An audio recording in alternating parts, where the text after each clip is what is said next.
جولتنا اليوم بالمدينة الحمراء مراكش. نستكشف السوق القديم ونجرب الأكل المغربي الشعبي، ونقابل ناس قلوبهم طيبة. بكل مكان أسمع منهم هذه الكلمات: أنت في بلادك. أنت في بلادك. الله يحفظك، شكرا جزيلا. مدينة مراكش يسموها المدينة الحمراء لأن جدرانها حمراء. مدينة حلوة تاريخية، إلها طابع خاص. قبل ما نبدي جولتنا بالمدينة القديمة المراكش، خلينا نشوف ونتعرف على الرياض المراكشي. من التجارب الحلوة والفريدة والمميزة الواحد ممكن يسويها بالمغرب أنه ينزل برياض. شنو الرياض؟ منزل أو قصر حسب حجمه وفخامته. هذه فوق كلها غرف، وكأنه الواحد داخل متحف. شوفوا جمال هذا الرياض، الزخرفة، تفاصيل، الفن المعماري المغربي. مكان تحفة، نقشات حلوة بكل مكان. ويعتبر الرياض كبديل للفندق، برأيي وحسب تجربتي أحلى من الفندق. بالمغرب الشارع الضيق أو الزقاق يسموه درب. فتذكرت مقولة نقولها بالعراق: إذا واحد ملعب كل يوم بالشوارع نقول عليه أبو دروب، يعني بالأزقة وبالشوارع مقضيها. بعد تمشيت السوق شعبي قديم وعريق. من الأشياء الحلوة بهذا السوق أن الواحد يشوف أعمال يدوية، منها من الخشب، وهذا المحل اللي ورايا يسوي أعمال يدوية من الخشب. تعالوا ندخل نسولف شوية ويا صاحب المحل. سوق السمارين، هذا يسمى سوق النجارين. كل هذه صناعة يدوية. كان فيه حرفيين ديال النجارة، ما كانش شي حاجة أخرى من غير النجارة. فقط نجارة. كانت فقط النجارة. يستخدمون أنواع مختلفة من الخشب. خشب الجوز، وعندنا خشب الليمون، وعندنا خشب الزيتون. هذا مقص مصنوع من خشب شجرة الزيتون، يستخدموه لقص العجين. هذه مصنوعة من خشب شجرة الجوز. شجرة الجوز الخشب مالتها قوي، قبل الاستخدام دهنوها بالزيت، فهذه الغامقة تكون مدهونة في الزيت. يعمر كثيرا، قوي. 30 سنة 40 سنة تعيشها تبقى هو. وهذه يستخدموها للطحن، يدهنوها بالزيت وبعدين يستخدموها. هذه مدهونة لأن أغمق. معنى كلمة مراكش باللغة الأمازيغية أرض الله، The land of God. اللي حلوة. بعدها دخلت المحل ملابس مغربية. هذا اللباس يسموه كندورة مغربية. بس كوستيم بربر. واللي يحب يشتري طربوش يجي من هذا السوق ياخذ طربوش. حلوة. شكرا، انت الاحلى حبيبي، تسلم. شكرا. ناس طيبين هنا بالمغرب، نفسهم طيبة، وين ما تروح يسلمون عليك ويرحبون بيك، خاصة من يعرفون احنا من العراق. مو عراقي الحمد لله. أخ عزيز من المغرب، من مراكش. أحلى ناس أهل المغرب. شوفوا، أنت في بلادك. الله يحفظك، شكرا جزيلا. هذا الشيء اللي سمعته أكثر من مرة، وين ما أروح يقولوا لي أنت في بلادك. هسه راح ندخل لأحد محلات العطارين. قبل كان هذا السوق مختص بالنجارين فقط، هسه بأنواع مختلفة من المحلات، منها هذا المحل محل العطارين. تمام. هذه تتخلط، هذه نستعملها حق الناس اللي ما تتنامش، ولا الناس اللي عندهم ستريس. نعم صحيح. فهذه تهدي. هذه تهدي صحيح. شو فيها العشاء؟ هذه فيها الويزا ليمون، وفيها كركديل، هذا مزيان لاتونسيون، هذا يكليبري، وفيها الكاموميل، فيها القرفة، وفيها الورد. وبعدين يستعمل شوية مية، وبعدين يستعملوه للتزيين. ليبستيك. هذا مثل الحمرة. نعم. احنا نسميها الحمرة. هذا مخلط بالعكل الفاسي. نعم. والحنة. حنة. هذا مخلط. هذا يستعمل في الملابس ولا يستعمل كمان للجسم، هذا بعد الدش. ريحتها فعلا طيبة وطبيعية. طبيعية 100%. نسميه إحنا بالمغرب راس الحانوت. هذا مخلط، هذه فيها بهارات مخلطة. هذا ممكن نستعمله في كل شيء. هنا في المغرب يستعملوه كمان في الدجاج، في اللحم، في الكسكس. قهوة بالأعشاب هذه موجودة في المغرب فقط. خلطات مختلفة من الأعشاب مثل هذه الخلطة يستخدموها لزيادة الطاقة وغيرها أشكال وألوان.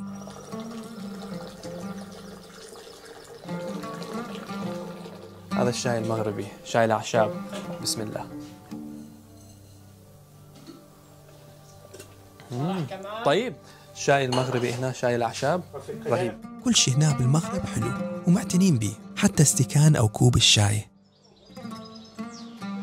الواحد يمشي بهذه المدينة كأنه رجع بالزمن مئات السنين، وكأنه الواحد عايش بفيلم علاء الدين. بعدها دخلت المحل خاص بالسيراميك. هذه صناعة يدوية من مدينة فاس. ما فاس. حبيت الدقة والجمال والفن بهذه الأعمال. صناعة يدوية. أريدكم تنتبهوا لي على أصحاب المحلات، إيش قد حبابين وطيبين. بعدها دخلت المحل يبيع إكسسوارات مصنوعة من الفضة والأحجار. عنده أشياء فعلا حلوة.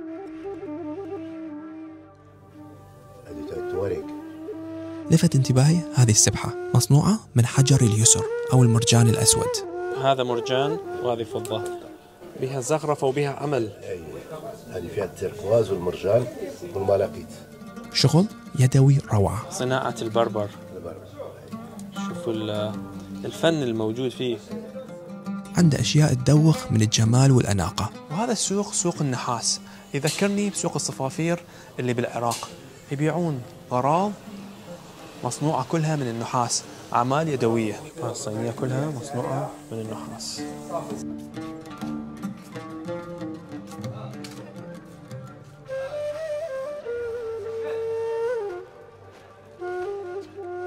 الأسواق بالمدينة القديمة مرتبطة واحدة باللغ.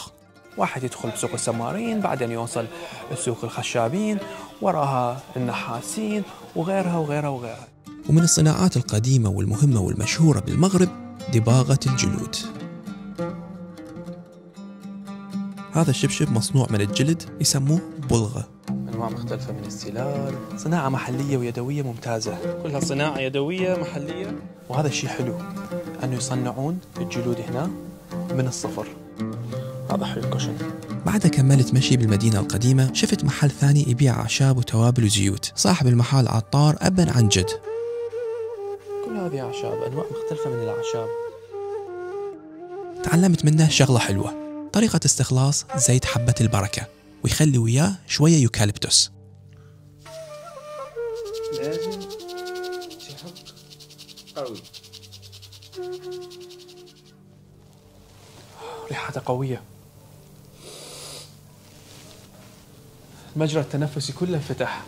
طريقة ذكية هذه. طريقة حلوة. اللي يخرج للسخرس. هذا الزيت اللي استخلص. وهذا الزيت الصبار مفيد للشعر والبشرة.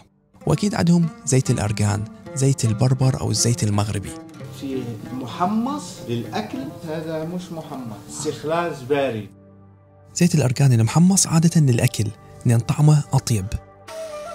بعدها حبيت أجرب الأكل المغربي الشعبي. المطبخ المغربي مشهور ومعروف عالميا. عندهم أكلات أول مرة أشوفها. هذا اللي تشوفوه يسموه مسمن. بها جبن طيبة دسمة والشبة. وجربت الشوربة المغربية أو مثل ما يسموها بالمغرب حريرة حمضة. طيبة، بها هواية شغلات، بها هواية منى. كعب الغزال. هذا كعب الغزال من الحلويات المغربية العريقة. خلينا نجرب كعب الغزال المغربي. طعمه يجنن، مليان لوز. هسه راح نروح الفرن مغربي شعبي نجرب الخبز مالتهم. الفرن مالتهم بالمغرب أو المخبز يشبه مالتنا الفرن بالعراق. يسوون مالتهم على الحجر مثلنا، فرن حجري. الخبز مالتهم طيب. ممكن الأهالي يجيبون أكل مثلا سمك حتى يشيل المياه بالضبط مثل ما احنا نسوي بالعراق.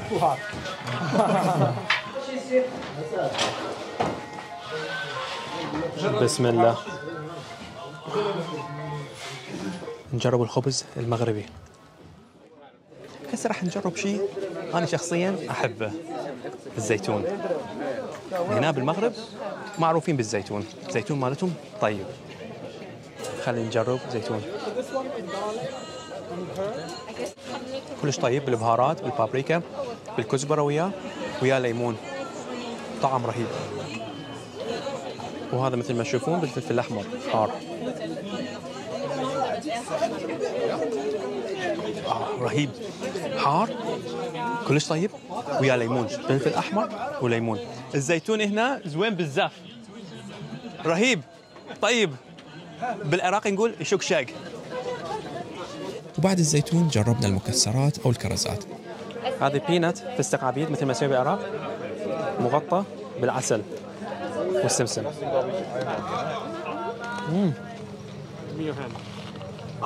ثانك يو.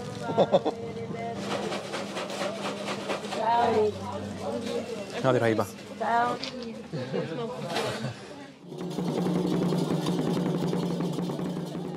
عندهم أكلات شعبية مختلفة بالمغرب مثل لحمة الراس أو الباتشا مثل ما نسميها بالعراقي، بس حبيت أجرب أكلة مراكشية 100%، اسمها الطنجية. لهذا رحنا المطعم متخصص بهذه الأكلة. الطاجين نلقيه بكل مكان بالمغرب، بس الطنجية المغربية بس بمراكش. فلهذا الواحد يجي لمراكش لازم يجربها.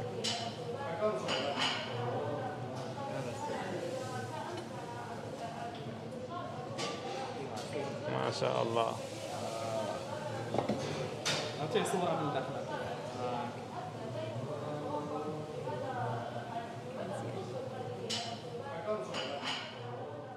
هذا مخ محموس مع بصل وبهارات. بسم الله. It's really good. Yeah, it's really completely different than anything else. يذوب بالحلق، طعمه كلش طيب. نجرب الطنجية. بسم الله.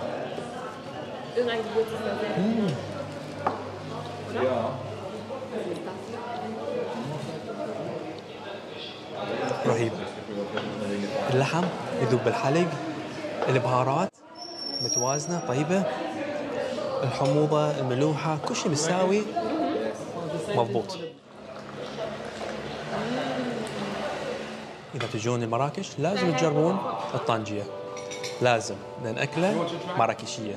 وصلنا لنهاية الفيديو، شكرا للمتابعة، وشاهدوا الفيديوهات السابقة وانتظروا الفيديوهات القادمة.